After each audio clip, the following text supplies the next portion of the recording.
traitors out of office. Give it up for Jack. Patriots, what's up? All right, let me start out with, is anybody out there getting tired of your liberal friends? I myself, I have a few liberal friends. But are you getting tired of your liberal friends saying, give it up, he lost? You know what? I just laugh when they say that, because I say, well, what have you guys been doing for the last 4 years? You didn't give it up. You're saying Trump is illegitimate, all right? Hillary Clinton told Joe Biden, under no circumstances, do not concede the election. So guess what? I'm taking a page out of Hillary's book, and I'm not conceding. I'm not giving up. So that got me to thinking the last couple of days. I've been thinking about it. You know, it's funny, those few liberal friends I have, you know, even before the election for the last 4 years, are always posting on social media, you know, Trump this, Trump that, you know, the first lady this, the first lady that. And as the election got closer, oh, you guys are going to be crying in your soup when the president loses and this, that. But you know what? Those friends I got, they've been quiet on Facebook. And, you know, it makes me think, well, wait a minute. These people I know that I grew up with, that I went to school with, they're the kind of people that will definitely be in your face saying, see, I told you so.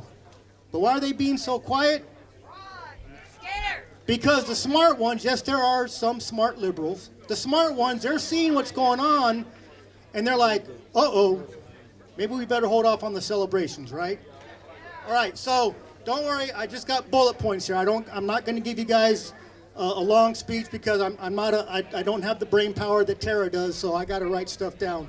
So let's start out with what, you know, our president, and why he's so bad according to the left, and why they hate him, okay? And I got this one from Joe Biden, where, you know, Trump has poked, you know, our allies. He's poked our allies in the eye. He's turned his back on them. Okay, well, let's talk about that. Well, what do you do first? And this is in no particular order, but he replaced NAFTA with the better deal.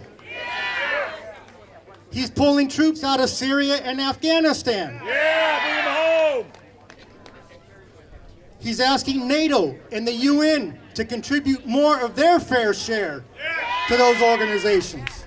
Okay? He's standing up to China on trade and intel espionage and high-tech espionage. He's told the UN, the European Union, NATO, the World Health Organization, the International Monetary Fund, the World Trade Organization, you know, and the World Bank to basically, you know, screw you guys, right?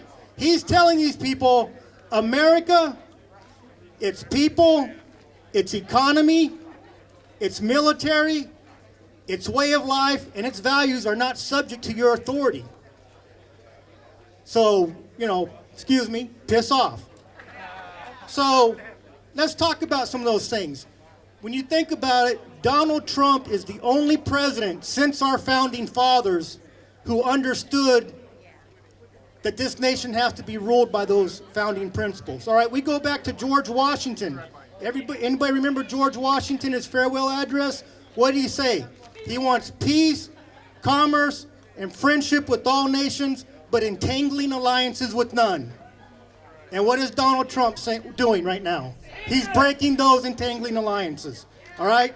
Washington also said, Europe has a set of interests. Now, mind you, this is back in 1797 or 96, whenever it was when Washington gave his farewell address. Washington said, Europe has a set of interests that have no relation to our own, and they must be constantly engaged in frequent controversies which are foreign to our own concern. He said that 270 plus years ago, and guess what? It still applies today. Why does Europe want us to be the world's police force? And then when we put forth our money, then they want to tell us how to live. No, I don't think so. Okay, we go to Jefferson, Thomas Jefferson. He said we must let every foreign treaty drop off without renewal, and we must call in our diplomatic missions, barely keeping up those to the more important nations.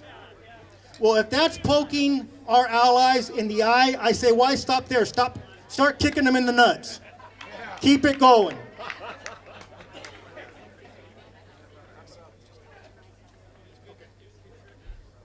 So Donald Trump has put America first when you think about it.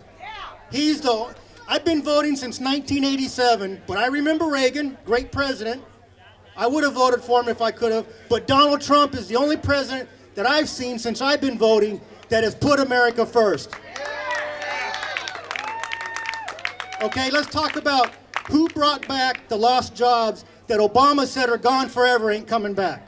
All right. How about the poverty rate?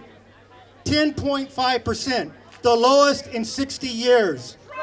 All right, this is coming from the U.S. Census and the U.S. Bureau of Labor Statistics. Unemployment, the lowest it's been in 20 years. Job growth, the greatest it's been in 30 years. All right, criminal justice reform signed by Trump, overdoing the 1994 crime bill backed by Clinton and Biden. Why they hate him is not because he's rich, not because he's a Republican. They hate him because what? He's running this country like what? Like a business. As a businessman, he understands how the hell can a business survive year after year, trillions of dollars in debt. They hate Donald Trump. He's not a globalist. When Donald Trump announced he's going to drain the swamp, guess what? He wasn't talking about just Democrats. He was talking about everybody, Republicans.